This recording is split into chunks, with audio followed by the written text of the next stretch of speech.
Shalom, shalom a todos vocês aí da Rádio Sion, meus amados irmãos e irmãs, a você também da ABN que está nos assistindo agora, a você que está assistindo essa ministração, esse estudo. Posteriormente, eu quero desejar a você um caloroso Shalom Mitzion, um Shalom desde Sião. Bem, como combinado, uma vez ao mês eu gostaria de estar abençoando você com um estudo desde aqui de Sião da Parashá da semana.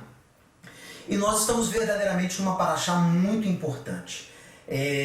A Parashá que iremos estudar hoje é a Parashá Vaerá.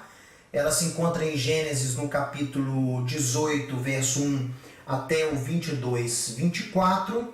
E temos a Haftará de 2 Reis 4, 1 até 37. E também a porção da Brit Hadashah de 2 Pedro 2, versos 4 a 11. Então nós vamos começar o nosso estudo e eu quero que você abra a sua Tanar, a sua Bíblia, aí em Bereshit, Gênesis, no capítulo 18. Eu preparei aqui alguns slides também que vão nos ajudar neste nosso estudo. Então, Gênesis a partir do capítulo 18.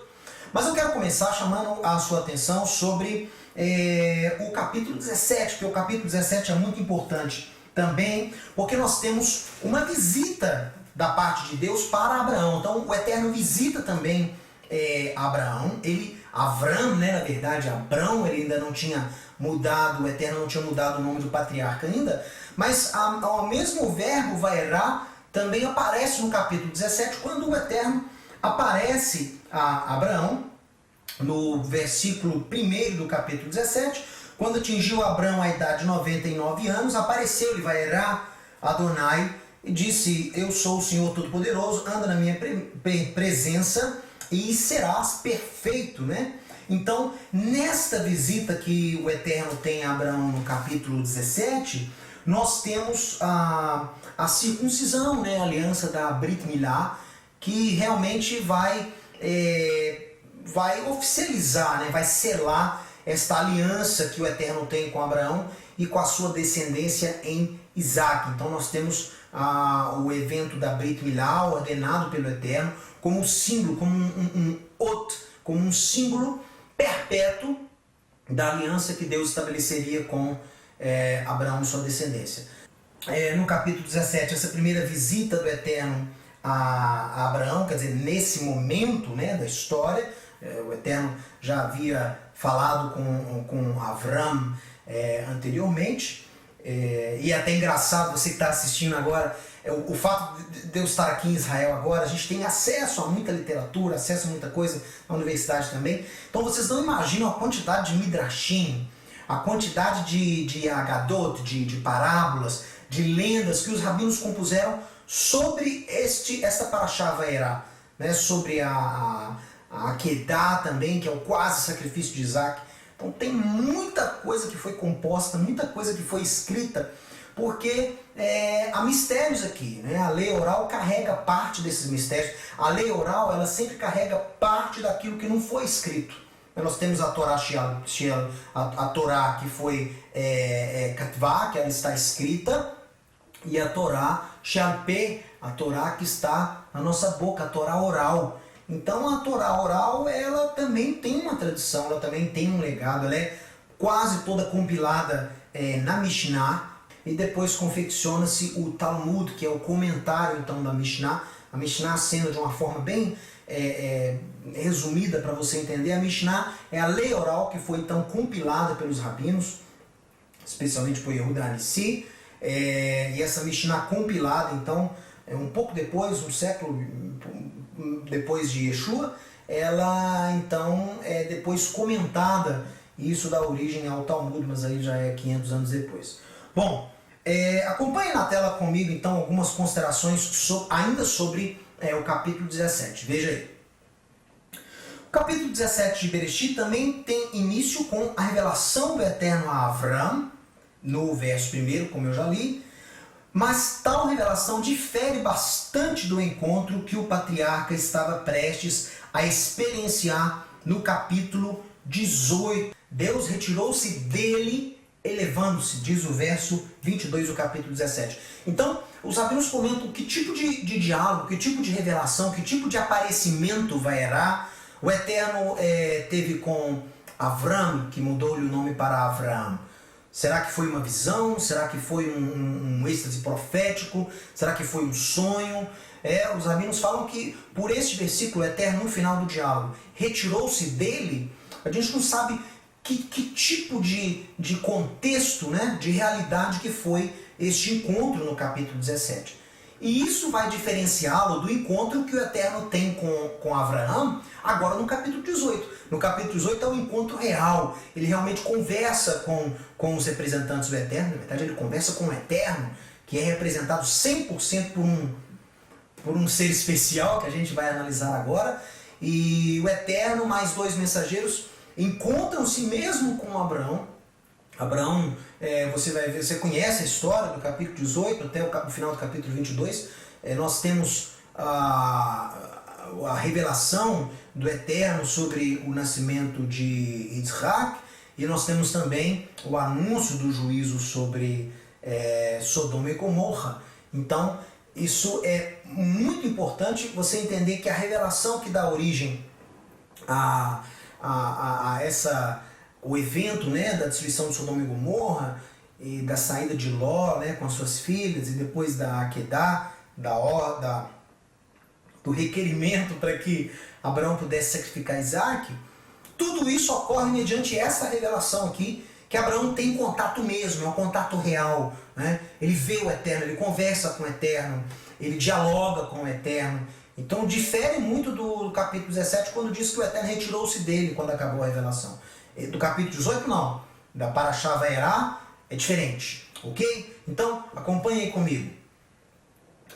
Avraham recebe do Eterno a promessa de ser pai de numerosas nações, verso 2 do capítulo 17, e tem-se instituído a circuncisão como Brit Olam, como uma aliança perpétua, mudando-se o nome então do patriarca de Avraham para Avraham. Note aí que eu coloquei um rei, a letra rei em hebraico em amarelo. Essa letra rei, ela denota o nome do Eterno, né? Das 4 letras que compõem o nome do Eterno, 2 são com um rei. Então, um rei é a partícula, é a letra divina, vamos dizer assim, né? Na sabedoria judaica, na tradição judaica. E o Eterno, então, coloca o seu próprio nome, coloca a sua própria essência na vida de Abraão, a começar pelo seu nome. Então, o nome denota muito natureza, né? Quando você dá um nome a alguma coisa ou a alguém, você está nomeando a natureza daquilo ou da pessoa que você está dando o nome. Então, nomes são muito importantes, né? Pense bem quando você der um nome aí ao seu filho, à sua filha, porque nomes denotam a natureza. Nomes conclamam a natureza de algo. Então, Deus muda a natureza de Avram para Avraham e coloca a sua partícula, a principal letra de seu nome, no nome de Abraão, tornando-se então Avraham, pai Avam, né? Pai de Ravam, Avravam, pai de uma nação grande, ou pai de numerosas nações, que é o nome dele. Nós vamos ver aí. Avraham também recebe do Eterno a promessa específica de um filho, sobre o qual o patriarca ri e demonstra acreditar que seria Ismael, o veículo desse cumprimento. Então eu disse para você, está aqui citada a referência no verso 18, que Abraão diz a Deus: tomara que viva Ismael então diante de ti, para cumprir essa promessa de ser o que vai dar origem então a esta multidão de povos. Mas Deus fala: não, vai ser em Isaac, né?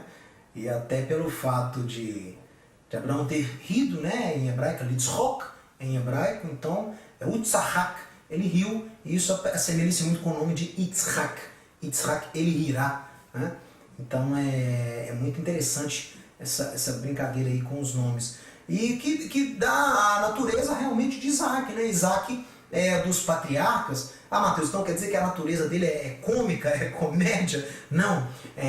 Yitzhak, esse riso, dá também a noção, a natureza de alegria, de conforto, né, de paz, de serenidade. Yitzhak, felicidade.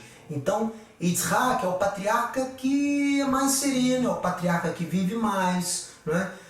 Abraão, Isaac e Jacó. Isaac é o que vive mais, Isaac é o que peregrina menos, Isaac é o que tem uma vida mais tranquila.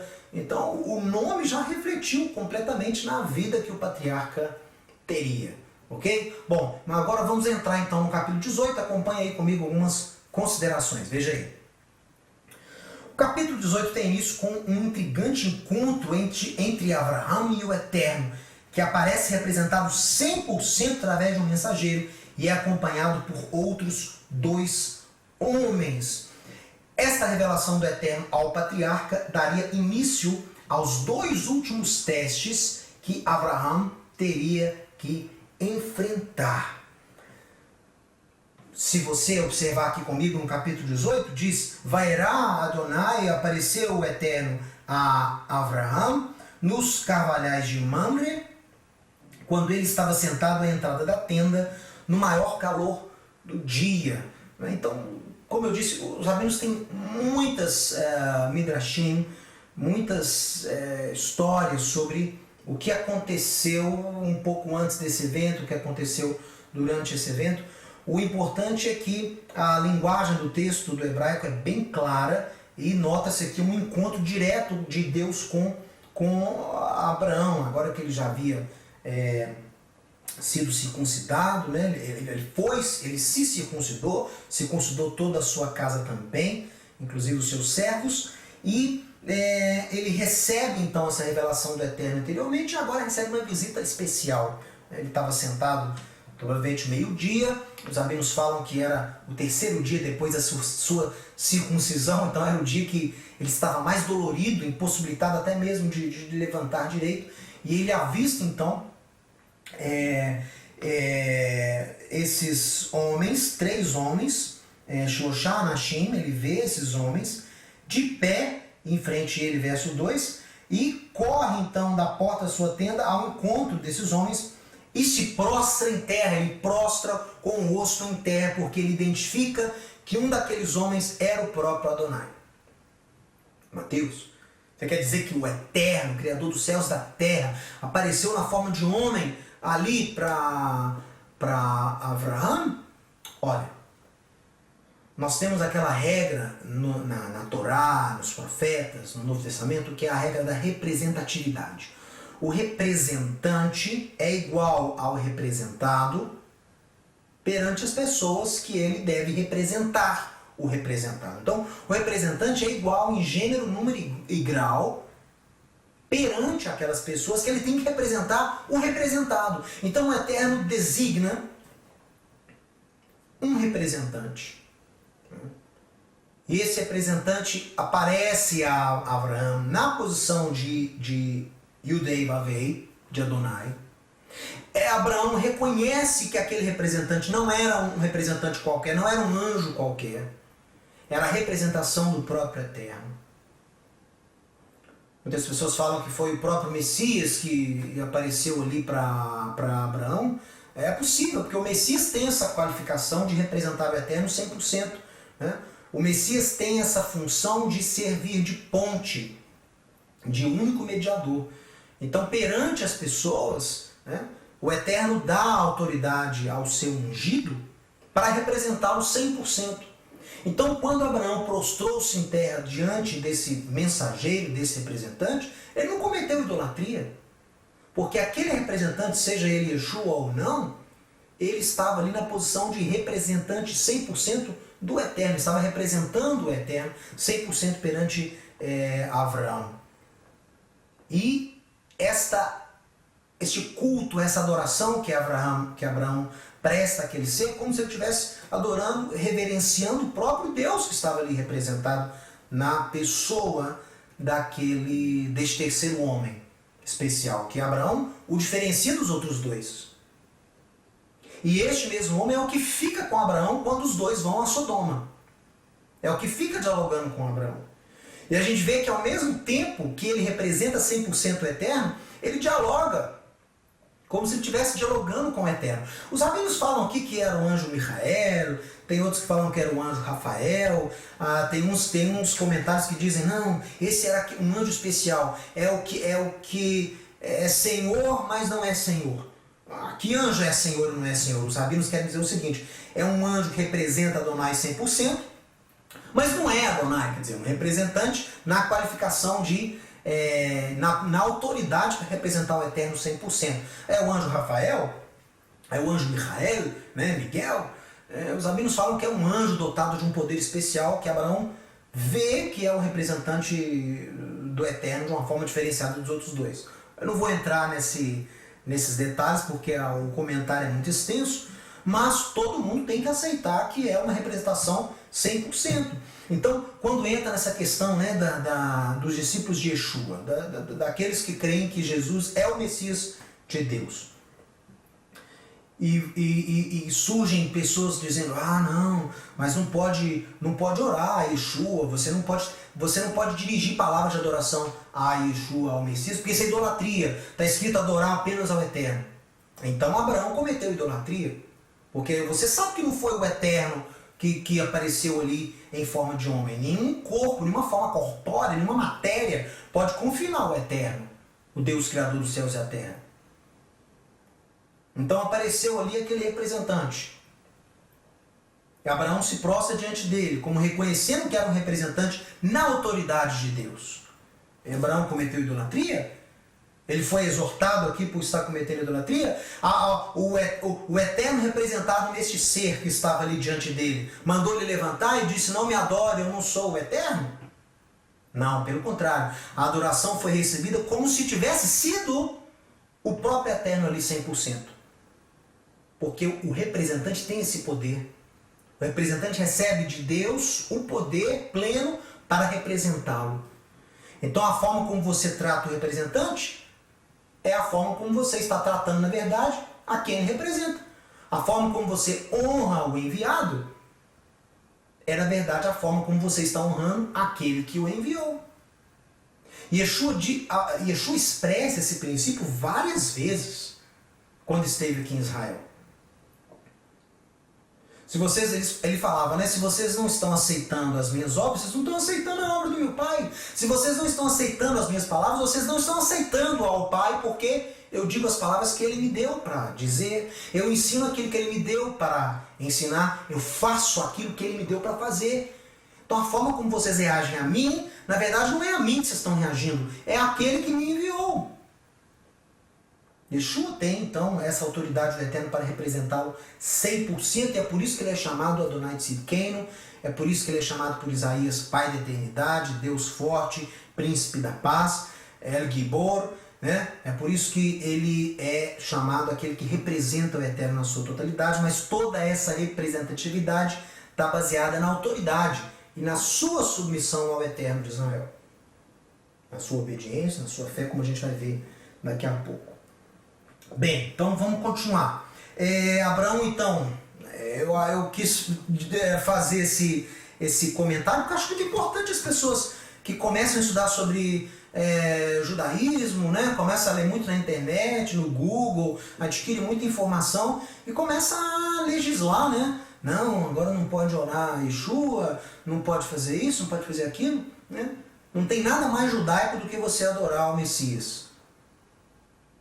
Aqueles que foram tidos como Messias na história de Israel, mas não foram, mas que foram tidos, eram adorados quando estavam vivos.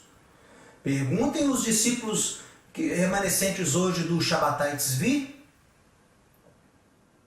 século XVIII, início do século XVIII, na Europa, Turquia, parte da Europa, Ásia Menor, como ele era adorado quando ele estava presente em algum serviço, final do século XVI, XVII, início do século XVIII. Pergunte como ele era adorado quando ele estava presente em algum serviço. Quando o judeu americano, o Schneerson, né, do Rabat, que é tido por muitos até hoje como sendo o Messias, morreu há mais de 10 anos.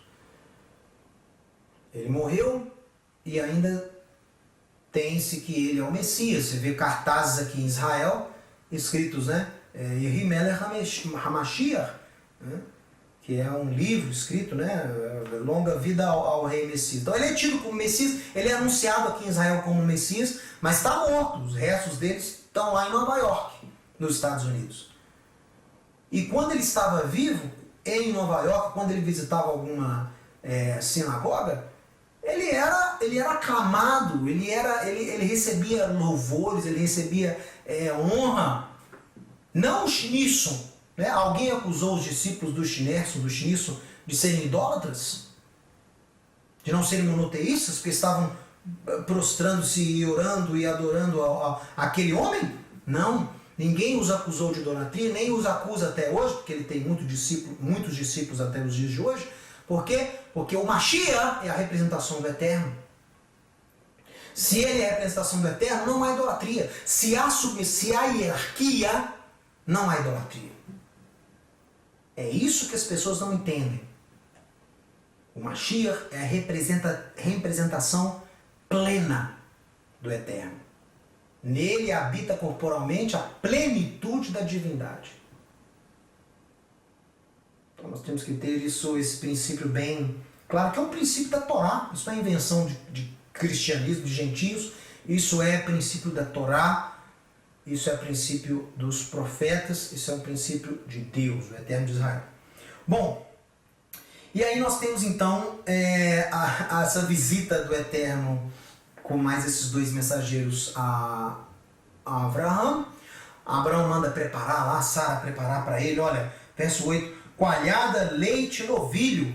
Puxa vida, Mateus, mandou servir carne e queijo junto, mas e a regra hoje, a regra que já é tão conhecida em Israel, de não misturar, não cozinhar o cabrito no leite da mãe, então por isso os judeus já há muito tempo não misturam carne e leite. Não vou entrar nesse detalhe, mas aqui vocês estão vendo que o Abraão prepara para esses mensageiros carne e leite, uma coalhada e um novilho, e colocou tudo diante deles. Eu sei que os rabinos falam que ele serviu o leite depois de 4 horas que ele serviu o novilho, né? Eu sei que alguns vão falar, não, mas nessa época ainda não existia Torá. Esse segundo argumento eu não concordo muito, porque Deus fala para Isaac que Abraão guardava os seus Torotai, a sua Torá. Então, e os seus mitzvot, a Torotai, a sua Torá, os seus mandamentos. Então, se Abraão já guardava, então ele não podia descumprir, né, um mandamento desse com o próprio Eterno. De espontânea vontade, ele teve essa intenção de dar o seu. Então, eu respeito o mandamento do Halavi Bassari. Eu acho que já se tornou uma espécie de símbolo de Israel, o evitar carne e leite. A propósito, não entra peixe, viu? Peixe mistura-se sim com leite. A carne e peixe eles incluem frango e carne vermelha. Não se mistura, e tem um mínimo aí de espera de 4 horas, mais ou menos, entre a ingestão de alimentos com carne e alimentos à base de leite. Não vou entrar nesse detalhe, mas eu quero dizer que eu respeito, né? Mas você tem aqui um exemplo de Abraão servindo carne e leite. Bom, depois vocês perguntem para o Rabino Marcelo o que ele acha. Ele é que faz a halachá, eu não. eu só analiso os textos, quem bate o martelo é ele. Bom, olha aqui, eu estou brincando, mas ele tem uma revelação muito interessante e muito correta, ao meu ver, né? O meu pai, o Rabino Marcelo, sobre essa questão do leite e da carne, né? E é engraçado que você vai perguntar para ele, eu não vou falar aqui qual que é a interpretação dele, que eu acredito que seja a certa, mas ele já escreveu sobre isso antes, já pregou sobre isso, e aqui em Israel eu descobri muitos rabinos também que têm a mesma visão. Então, quer dizer, a mesma revelação que Deus deu para ele no passado, já tem muitos anos que ele apregou essa interpretação dele sobre o leite e a carne, o Rabino Marcelo. Mas tem muitos rabinos também que pensam a mesma coisa, e meu pai não teve contato, ele não teve acesso a esse material para surgir com essa interpretação. Isso foi algo que ele recebeu né? E corrobora com aquilo que existe, um grande segmento aqui em Israel também interpreta da mesma forma. Então ele não está sozinho, né? Pessoas também, homens de Deus, que pensam da mesma forma. Isso é muito bom, que é uma espécie de confirmação. Mas vamos voltar, senão nós não vamos conseguir terminar o nosso estudo aqui, pessoal. Olha, e aí então eles perguntam sobre Sara, viu? E Sara já tinha 91 anos, né, conforme aqui o texto. E quando eles disseram que voltariam daqui um ano e Sara daria à luz a um filho, Sara estava escutando e ela riu. E aí aqueles homens perguntam, Adonai, aliás, o Senhor pergunta para Sara, para Abraão, por que a Sara riu, dizendo, será verdade que ainda darei à luz sendo velha? Acaso para o Senhor, olha que interessante, o verso 13 diz, disse o Senhor Adonai, Yud-Hei Vav-Hei, disse o Senhor a Abraão, por que se riu Sara dizendo, será verdade que darei ainda à luz sendo velha? E aí o texto, essa pessoa que está falando, como se fosse o Eterno, continua, dizendo para Abraão, acaso para Adonai a coisa demasiadamente difícil? Olha só, por isso que os rabinos falam que esse representante aqui era Senhor que não era Senhor, no sentido de é alguém que representa o Eterno 100%, mas ao mesmo tempo não é o Eterno, é um representante. Isso é muito interessante, porque o próprio representante ele tem os seus momentos onde ele sai dessa função de representação 100% e ele mesmo dialoga, ele mesmo dá o input dele, a participação dele, a crítica dele, ele avalia realmente no meio daquela representatividade. Então ele diz, né, no verso 13 do capítulo 18, porque se riu Sara, Adonai diz, né, ali o representante está na função, ele está falando como se fosse o próprio Deus, mas aí no 14 ele já se abstém de falar 100% em nome de Deus, e ele dá o parecer dele mesmo, né, do representante. Verso 14, acaso para Adonai a coisa demasiadamente difícil? Daqui um ano, neste mesmo tempo, voltarei a ti e Sara te dará um filho. E aí Sara, receosa, negou, eu não ri. E ele disse, não é assim, você riu. Então é muito interessante, eu sei que eu estou entrando demais nessa parte do representante, porque eu acho isso tremendo, porque essa é a natureza do Messias. É isso que os pais da Igreja Católica não conseguiram entender em relação à natureza de Yeshua. Algo tão simples do judaísmo, tão simples na Torá, nos escritos sagrados, a começar de Gênesis.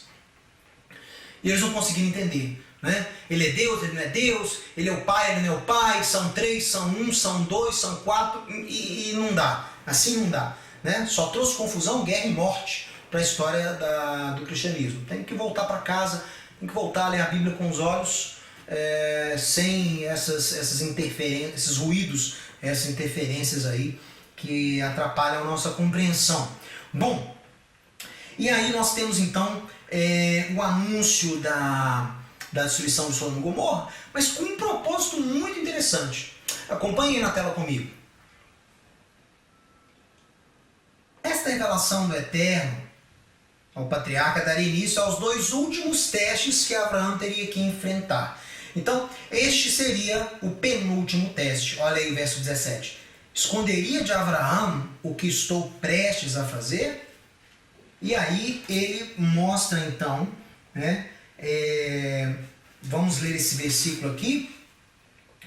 Disse Adonai, ocultaria a Abraão o que estou prestes a fazer?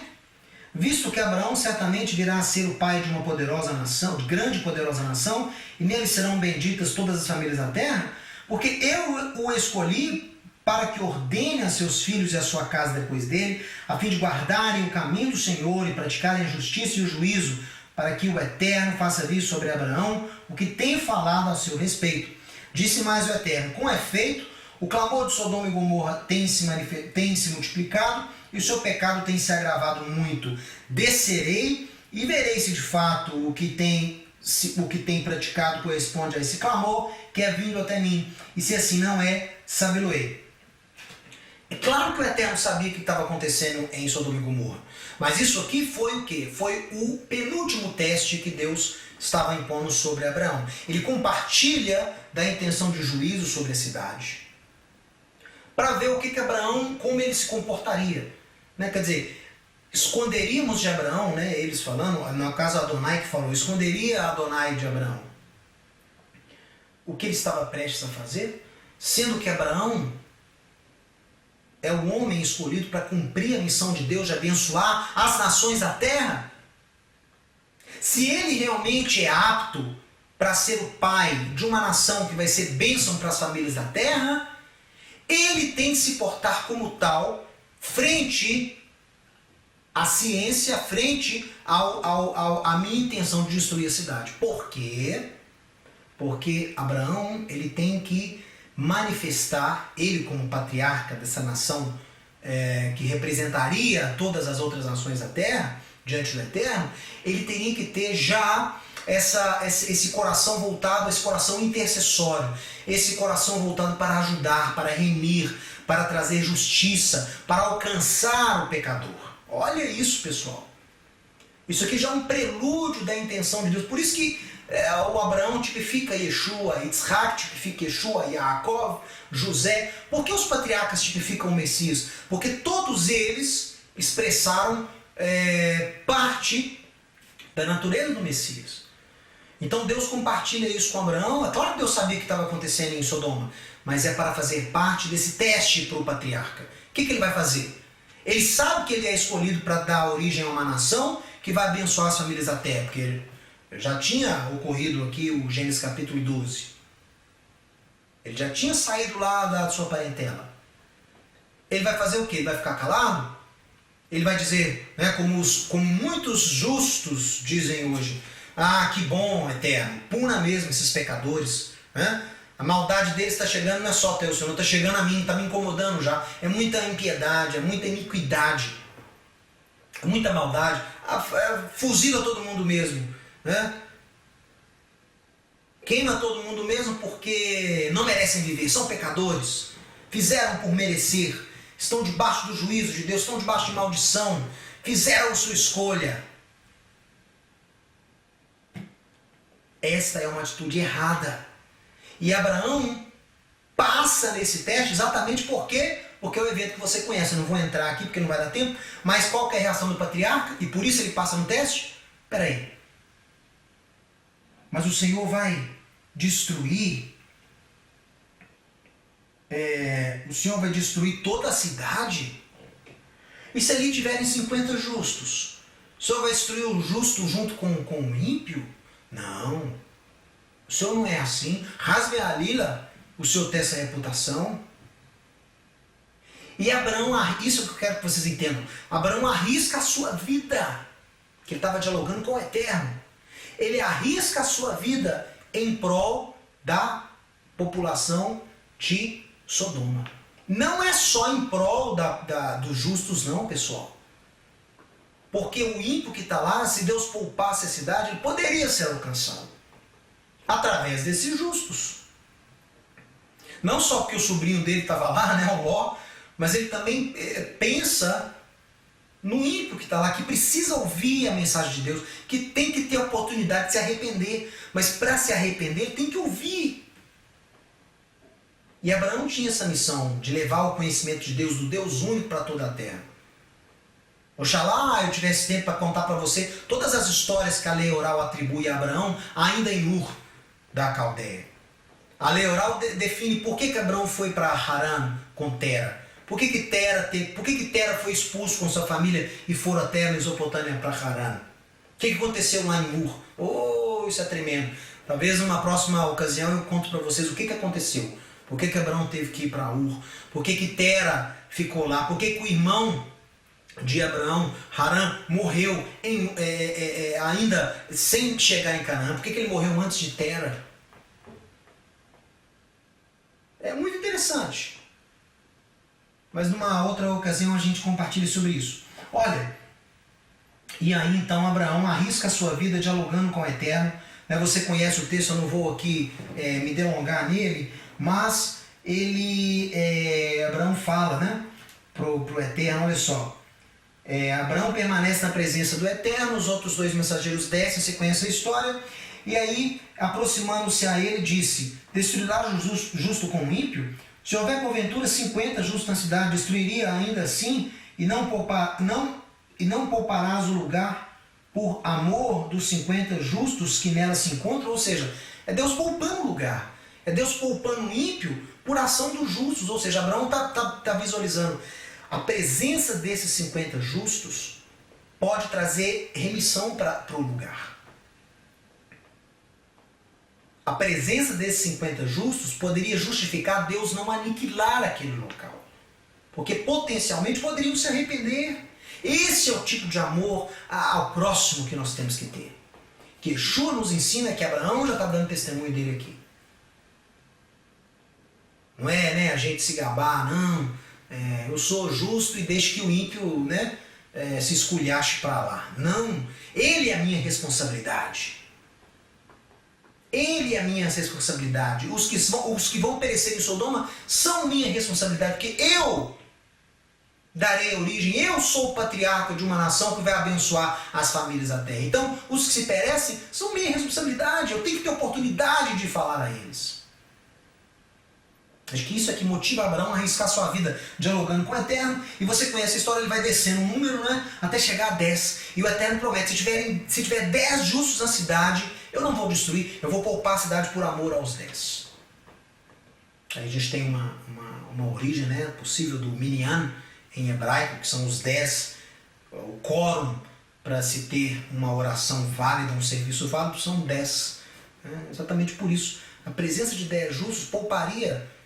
E não era só Sodoma e Gomorra, era um conjunto ali, o reino era composto de 5 cidades na região do Mar Morto. Então milhares de pessoas seriam poupadas se houvesse 10 justos ali. Isso é tremendo. Bom, e aí o Eterno, depois de ter cessado de falar, retirou-se o Eterno e Abraão voltou para o seu lugar, verso 33. Bom, aí você conhece a história de Ló, que estava sentado lá à porta da cidade, o que denota que ele era um juiz da cidade. Os juízes se sentavam à porta para julgar as causas das pessoas diariamente, ou em determinados dias da semana, era chamado de corte. E Ló estava lá, então ele já era parte dessa autoridade da cidade. Ele pega esses dois anjos, os moradores da terra querem abusar deles e Ló os leva para sua casa. E eles falam que eles iriam destruir tudo para que Ló arrumasse suas coisas e saísse com a sua casa, com a sua família. A esposa de Ló acaba olhando para trás, se transforma num pilar de sal, que aquela região tem muito isso. Então ela acabou se transformando naquilo que ela mais sentiu falta, Ela se tornou parte daquele lugar. E aí é o princípio, Você se torna aquilo que você adora. Você se torna aquilo que você adora. Isso é um princípio muito importante. Bom, aí nós temos um breve trecho aqui da origem dos Moabitas e dos Amonitas, que são as filhas de Ló, quando eles fogem. E aí nós temos o nascimento de Yitzhak, O Eterno visita Pakad, ele visita Sara, e Sara então concebe. Olha, isso aqui é tremendo, porque isso aqui denota no hebraico uma possibilidade de concepção sobrenatural.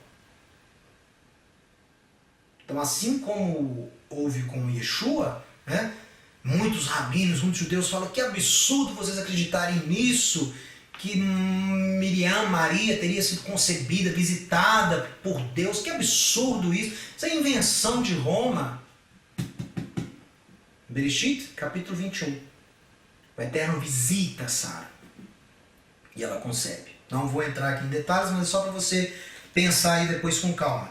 E ela concebe, dá luz na sua velhice, viu? E Abraão tinha 100 anos quando Isaac nasce. E aí nós temos um conto aqui sobre a Agar, né? Sara, na festa que Abraão deu quando o menino foi desmamado, a Sara observa o Ismael, que ele estava metzarek com Isaac. Agora, o verbo metzarek, que aqui na sua Bíblia, no verso 9 do capítulo 21, diz: E a Sara viu o filho de Agar caçoando de Isaac. Não é bem caçoar. O verbo metzarek pode significar também abuso. Não que abusou, mas ele viu o menino tentando fazer alguma coisa com Isaac. Talvez isso tenha fervido os nervos de Sara e ela toma essa decisão então de expulsar Agar com Ismael.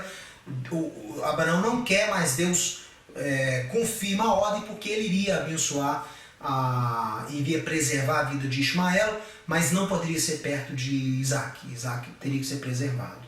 Se continuasse assim, sabe-se lá o que poderia acontecer.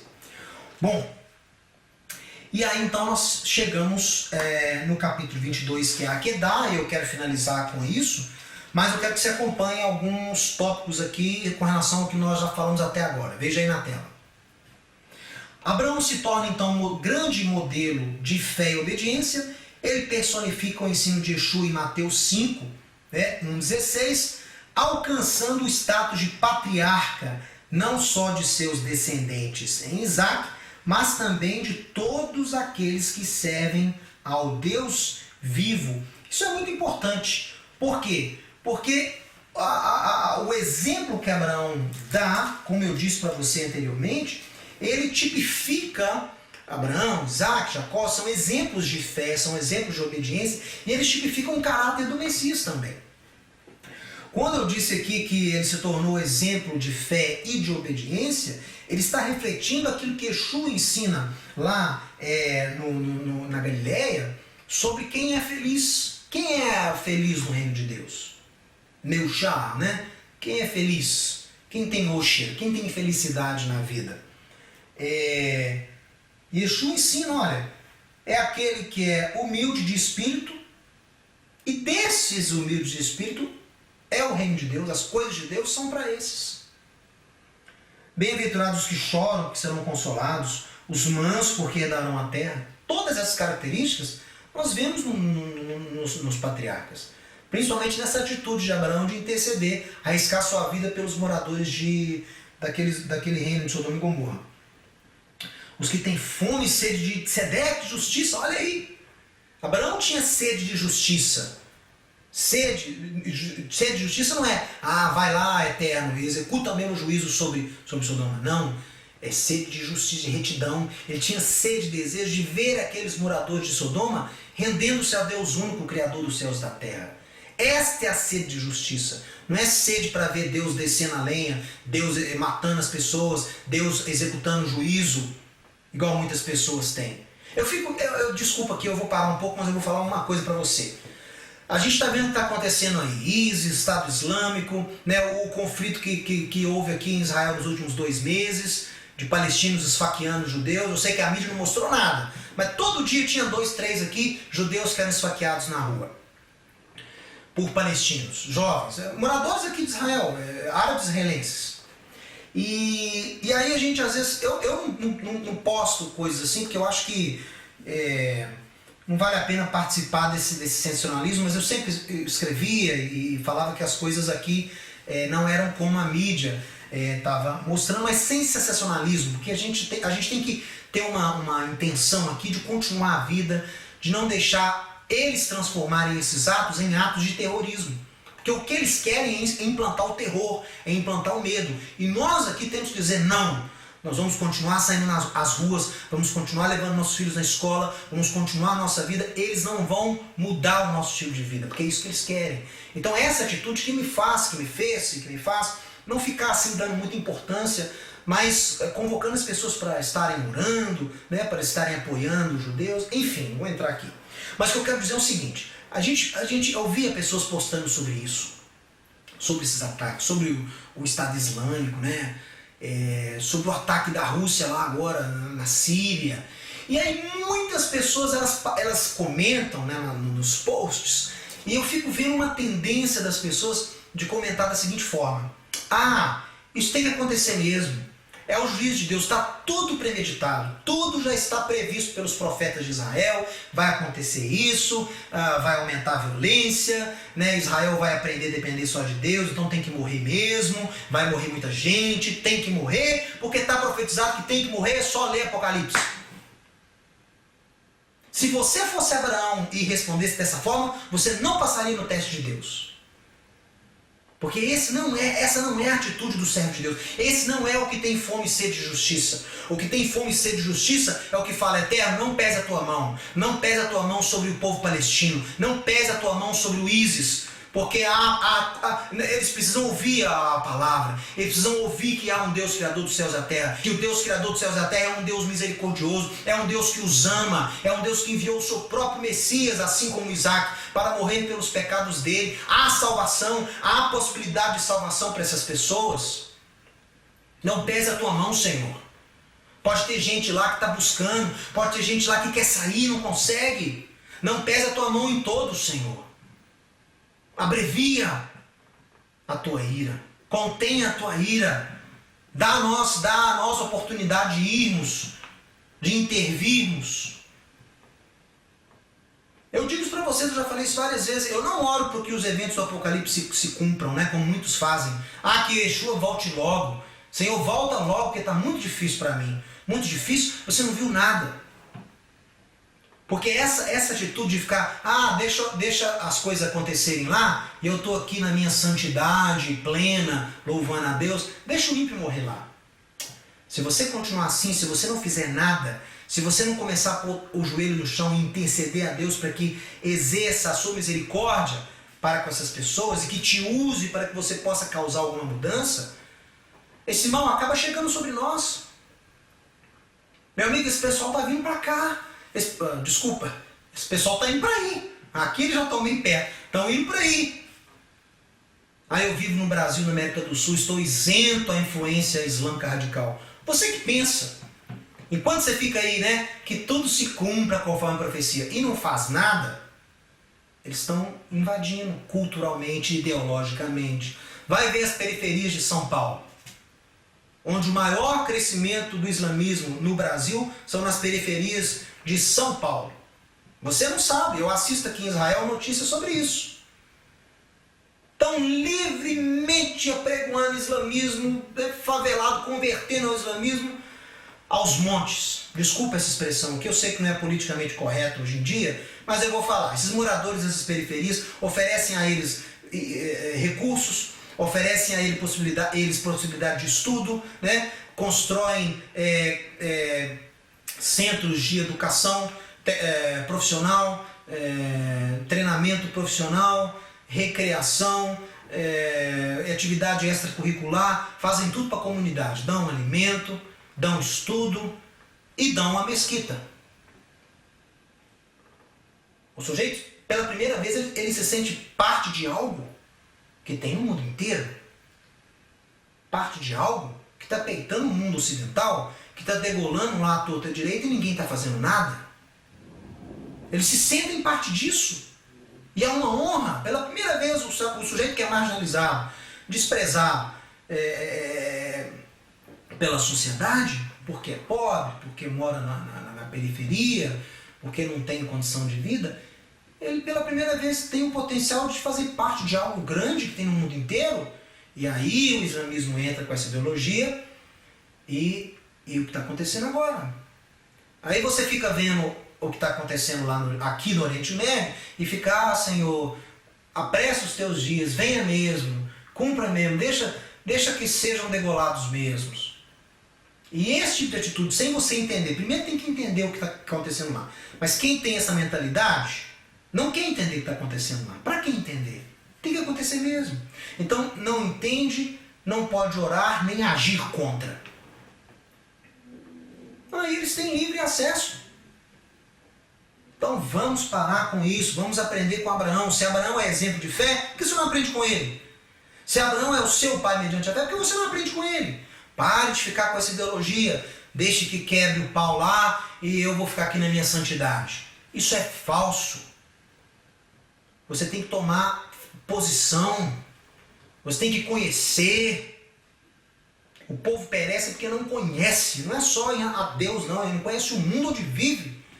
Não tem o mínimo de cosmovisão. Não entende nada do que está acontecendo fora do seu mundinho. Medíocre. Religioso. Então nós temos que parar com essa atitude porque nós estamos perdendo a guerra. Vamos aprender com o exemplo de Abraão. Aí sim as coisas podem mudar. Revertidas.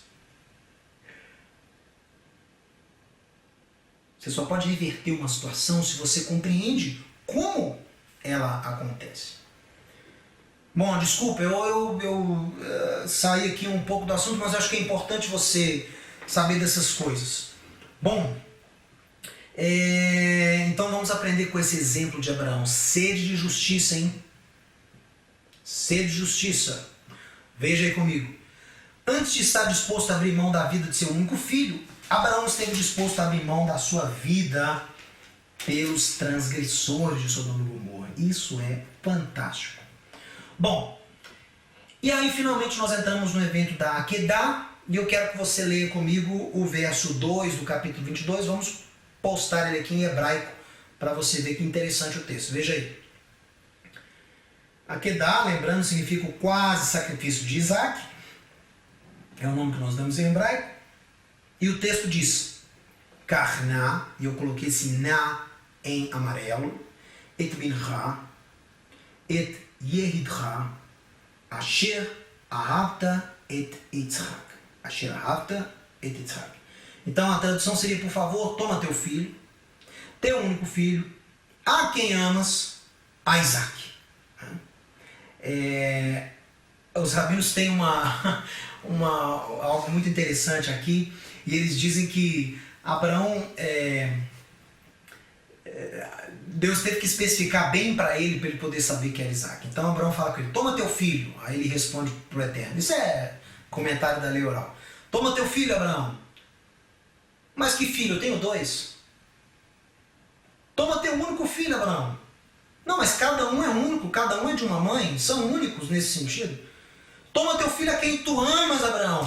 Mas eu amo os 2, Senhor. Toma Isaac. Aí sim ele entendeu. E ele pega então a Isaac e acompanha na tela comigo. Olha, ainda que tenha se destacado como justo no passado, Abraão nos ensina a necessidade de constantemente estarmos desenvolvendo a nossa salvação, pois a conquista de novos níveis de relacionamento com Deus depende do nosso crescimento e aprimoramento, quando usamos de nosso intocável livre-arbítrio e escolhemos agradar a Deus em obediência. Então isso é muito importante, né? Você tem que crescer, você tem que andar em boas obras. Você não foi alcançado por Deus, você não nasceu de novo para ficar parado. Tem que se desenvolver em termos espirituais. Né? Você tem que crescer em proximidade a Deus. Você tem que se aproximar a Deus a cada dia. E a gente se aproxima a Deus como? Não é só ficando dentro do quarto orando o dia inteiro. É entendendo a sua lei, entendendo a sua palavra, guardando a sua palavra, guardando os seus mandamentos, aprendendo sobre os seus mandamentos. Assim que a gente ama a Deus, através da obediência, através do conhecimento, com a alma, com o espírito e com o nosso corpo. Nós como seres humanos, nós adoramos a Deus e nós temos que crescer nesse relacionamento. Né? E tem uma caminhada. É assim que se desenvolve a salvação. Né? Você cresce em salvação, você cresce como servo de Deus. Então nós temos a Akedah, que é esse último teste realmente que Deus dá para Abraão, onde ele pede... né? Você viu o texto aí? Por favor, pegue o teu filho e leva no local que eu te mostrarei e oferece-o ali em holocausto. Então, é interessante porque esse na em hebraico quer dizer por favor. E os rabinos falam, mas por que Deus pediu por favor para Abraão oferecer Isaac?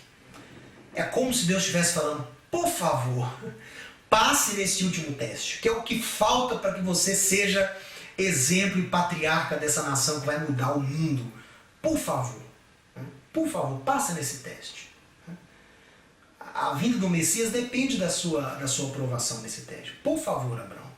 E alguns rabinos falam também que foi um pedido de Deus, não foi uma ordem direta. Então eles falam, então se Abraão, como era um pedido, Abraão não tinha que obedecer. Quer dizer, se ele não obedecesse isso, ele não seria punido.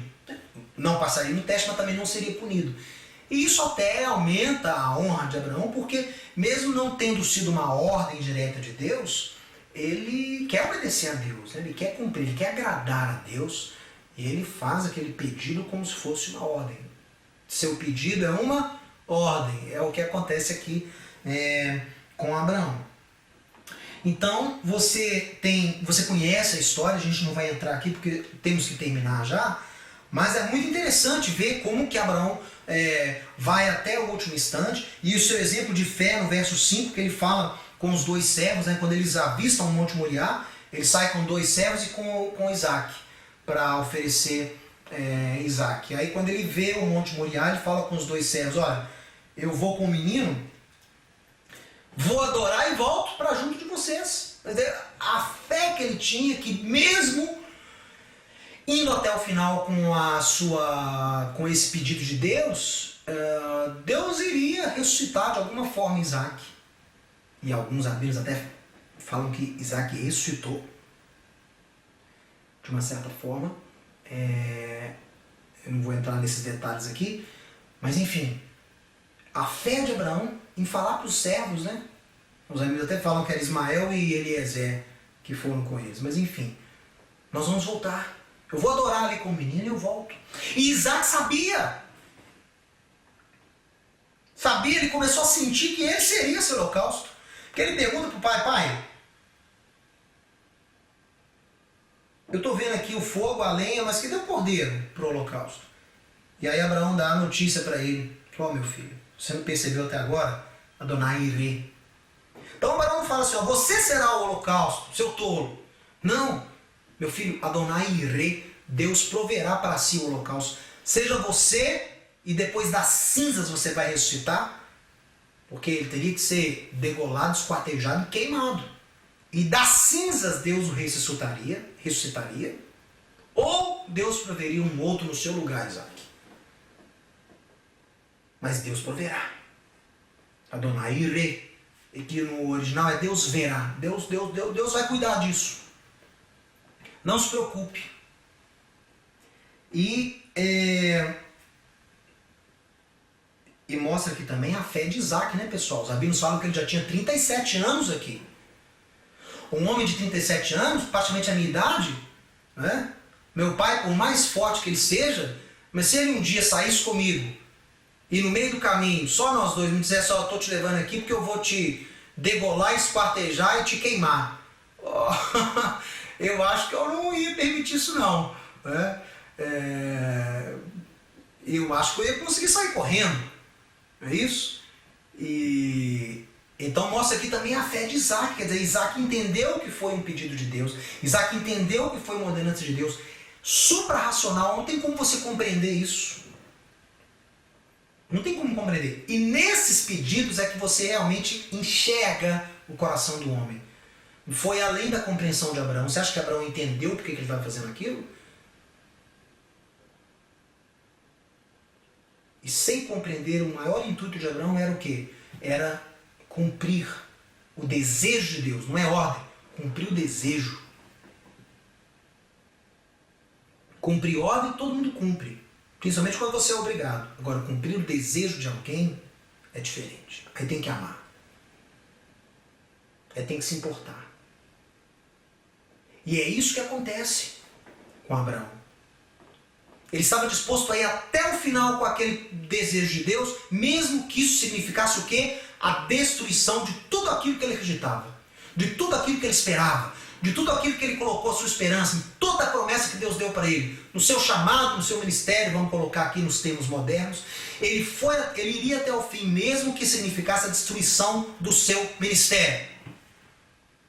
Colocou Deus acima do seu ministério, colocou Deus acima do seu chamado, colocou Deus acima do seu legado, colocou Deus acima de si mesmo, à frente de si mesmo, e estava disposto a ir até o fim. Por isso, o anjo bradou e impediu que ele concretizasse esse ato.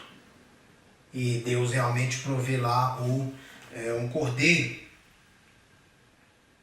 um carneiro, que estava preso pelos chifres entre os arbustos. Isso é fantástico. Eu quero terminar com a Akedah, quer dizer, por isso que o autor de Hebreus exalta a pessoa de Abraão, e Paulo fala que Abraão é o pai também, não só dos judeus, mas de todos aqueles que creem no Deus de Israel. Abraão é o pai, ele é patriarca. Ele é patriarca porque ele tem exemplo para dar. E filho de Abraão é quem anda nas pegadas de Abraão, segundo Paulo explica lá em Coríntios. E essas são as pegadas de Abraão. Você estaria disposto a abrir mão do seu chamado por amor a Deus? Você estaria disposto de abrir mão daquilo que é mais precioso para você, para agradar o seu Deus? Se ele te pedisse? O sacrifício de Isaac representaria o fim de toda a promessa, todo o legado, tudo. Foi além da racionalidade, porque Abraão não pensou como muitos pensam, né? Não, Deus jamais poderia mandar você fazer uma coisa que é proibido. Sacrificar o próprio filho? Isso não pode. Deus vai passar acima da sua própria lei? E aí entra a filosofia, né? A filosofia entra rasgando. Não, isso não pode ser Deus, né? Vai mandar se fazer uma coisa por cima, não pode. Inclusive os midrashim dessa passagem, os rabinos contam muitas histórias que Satanás se encontra com Abraão no caminho, disfarçado de velho, e vira para Abraão e fala assim: Abraão, não foi Deus que te mandou fazer isso não? Pense comigo. Você acha que o Deus criador dos céus e da terra, que tem te guiado até aqui, tem te sustentado até aqui, vai pedir para você sacrificar seu próprio filho? Primeiro, isso vai contra a lei dele mesmo. Segundo, isso aniquilaria a promessa que ele mesmo te deu. Terceiro, isso não faz sentido nenhum. Pensa, não continue. E que Abraão desprezou Satanás, viu que era Satanás e falou assim: olha, sai daqui. Você não vai me impedir de cumprir a vontade de Deus. E aí, numa segunda vez, Satanás veio de homem muito bonito e virou para Isaac e falou: meu filho, você viu o que o seu pai está prestes a fazer com você? Você não sacou ainda? Que ele vai te esquartejar, te queimar no altar lá no Monte Moriá? Em Salém? Era Salém. Você não percebeu ainda? E Abraão fala com Isaac: não dá atenção não. Ele quer que você me impeça de cumprir a vontade de Deus. É que Isaac expulsa. Toca Satanás dali. Então, quer dizer, agradar ao Eterno é o que era mais importante para esses homens. Agradar, sabe, a cumprir um desejo. O interessante é que não foi uma ordem, foi um pedido. Por favor, pegue o seu filho. Isso faz com que a história seja mais significativa para todos nós. Bom, então acompanha aí o final da ministração, já falamos demais. Vamos lá. Akedah. O evento da Akedah também faz alusão ao sacrifício de Yeshua, como aquele que voluntariamente se entregou em obediência a Deus. Yitzhak e Yeshua possuem muitos paralelos, em especial, não só a obediência até o fim, voluntariamente se entregar, mas também a concepção natural. Aquilo que eu falei com vocês, tem algo aí também, o Eterno visita Sara. Na Akedah, o Eterno provê um substituto para Yitzhak, mediante a fé e a obediência de Abraão. No Gólgota, o Eterno ofereceu o seu próprio filho como remissão eterna para Israel e para as nações. Na fé e na obediência de Yeshua, nós somos aprimorados. É na obediência dele, é na fé dele que você tem acesso à obra dele. E ele tinha o potencial de falar não. Assim como Isaac tinha o potencial de falar não, resistir ao pai. Yeshua podia ter falado não. Foi a vontade do Pai sacrificar o seu filho no Gólgota e não a ordem. Você sabia disso? A gente vê isso pelas orações de Yeshua. Lá no Getsemani, no Getsemane, ele fala: Pai, se possível, passa essa missão de mim, porque vai ser muito ruim carregar o pecado de toda a humanidade, um pecado atemporal. Carregar a maldição, quer dizer, se fazer maldição no lugar do outro. Isso até para o Filho de Deus foi uma coisa que seria penosa. E ele tinha o potencial de dizer não. Ele podia falar: não, eu não quero. Não seria punido por causa disso. Ele podia ter falado: não, é demais para mim. Mas ele fala o quê? Ainda assim que eu não esteja ansiando por esse momento, mas ainda assim eu anseio não é pela cruz, eu anseio em cumprir a tua vontade. Eu anseio em te fazer feliz, é cumprir o teu desejo. Seja feita a tua vontade, não a minha. Isso é que é o coração que nós temos que ter em relação a Deus. É colocar a vontade dele acima da nossa vontade. É colocar o bem-estar dele acima do seu bem-estar. Isso é o que nós precisamos. Veja aí. Através do sacrifício, ou quase sacrifício de Yitzhak, Israel foi justificado pelo Eterno como apto a receber a missão de abençoador. Só através desse sacrifício ou quase de Isaac, só através da obediência de Abraão, dele ter passado no teste, Israel conseguiu receber essa missão de ser uma nação abençoadora. E eu digo a você, somente através do sacrifício de Yeshua, o Mashiach, Israel pode completar a sua missão de ser luz para as nações, revelação de Deus para as nações e manifestar a glória de Deus sobre Israel e sobre todo o mundo. Que o Eterno abençoe grandemente a sua vida e te faça andar nos passos, nas pegadas de Abraão, colocando a vontade do Eterno, a vontade do nosso Deus, acima da nossa própria vontade. Dedicando e consagrando tudo o que temos e somos a Ele, para fazer o nome dEle grande, o legado dEle um legado eterno. Shabbat Shalom desde Jerusalém e um grande abraço a todos vocês.